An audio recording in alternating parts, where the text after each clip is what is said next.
రాజ్యసభ అభ్యర్థుల్ని కాంగ్రెస్ అధిష్టానం ప్రకటించింది. రాజస్థాన్ నుంచి సోనియా, బీహార్ నుంచి అఖిలేష్ ప్రసాద్ సింగ్, హిమాచల్ ప్రదేశ్ నుంచి అభిషేక్ మను సింఘ్వి, మహారాష్ట్ర నుంచి చంద్రకాంత్ని ప్రకటించింది. ఈ క్రమంలో సోనియా గాంధీ నామినేషన్ దాఖలు చేశారు.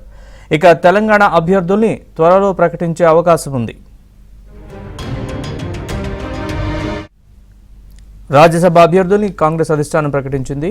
సోనియా గాంధీ నామినేషన్ దాఖలు చేశారు. ఇక ఇదే అంశానికి సంబంధించిన పూర్తి వివరాలు మా ఢిల్లీ బ్యూరో చీఫ్ కృష్ణ అడిగి తెలుసుకుందాం. కృష్ణ, చెప్పండి పూర్తి వివరాలు. నరేష్, 15 రాష్ట్రాలకు చెందిన మొత్తం 56 మంది రాజ్యసభ సభ్యులు ఏప్రిల్లో పదవి విరమణ చేస్తున్నారు. దీనికి సంబంధించి ఫిబ్రవరి 27న ఎన్నికలు నిర్వహించబోతున్నారు. దీనికి రేపు నామినేషన్ల దాఖలకు రేపు చివరి తేదీ. ఈ నేపథ్యంలోనే కాంగ్రెస్ పార్టీకి సంబంధించినటువంటి అభ్యర్థుల జాబితాను ఈ రోజు విడుదల చేశారు. రాజ్యసభ నుంచి కాంగ్రెస్ పార్టీ మాజీ అధ్యక్షురాలైనటువంటి సోనియా గాంధీ ఈసారి రాజ్యసభకు ఎన్నికవుతున్నారు. గాంధీ కుటుంబం నుంచి రాజ్యసభకు ఎన్నికయ్యే రెండో నేతగా సోనియా గాంధీ నిలవబోతున్నారు.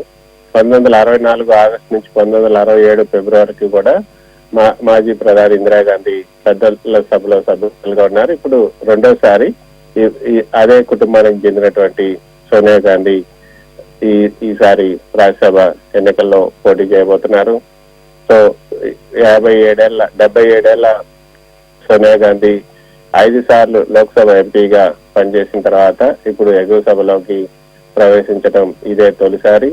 రాయబరేలీ నుంచి లోక్సభకు ప్రాతినిధ్యం వహిస్తున్నటువంటి సోనియా గాంధీ ఇక వచ్చే సార్వత్రిక ఎన్నికల్లో అక్కడి నుంచి పోటీ చేసే అవకాశం లేదు. ఇక ఈ స్థానంలో ప్రియాంక గాంధీ పోటీ చేసే అవకాశం ఉన్నట్లుగా మనకు అందుతున్నటువంటి సమాచారం. కాంగ్రెస్ అధ్యక్షురాలుగా బాధ్యతలు చేపట్టిన తర్వాత 1999లో తొలిసారిగా సోనియా గాంధీ ఎంపీగా ఎన్నికయ్యారు. తర్వాత ఇప్పుడు లోక్సభ నుంచి రాజ్యసభకు ఆమె ఇప్పుడు నామినేట్ అవబోతున్నారు.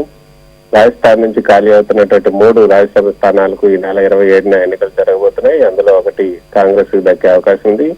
మాజీ ప్రధాని మన్మోహన్ సింగ్ పదవి కాలం ముగుస్తున్న నేపథ్యంలో ఈ స్థానానికి ఈ ఎన్నిక జరుగుతుంది.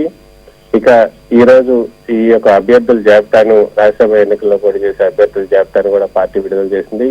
దీనిలో సోనియా గాంధీ రాజస్థాన్ నుంచి బరిలోకి దిగుతుంటే, బీహార్ నుంచి అఖిలేష్ ప్రసాద్ సింగ్, హిమాచల్ ప్రదేశ్ నుంచి అభిషేక్ మను సింఘ్వి, మహారాష్ట్ర నుంచి చంద్రకాంత్ అండారే పోటీ చేయబోతున్నారు. ఇక తెలంగాణ నుంచి ఎవరు పోటీలో ఉంటారనేది మాత్రం ఇంకా కొంత సందిగ్ధంగానే ఉంది.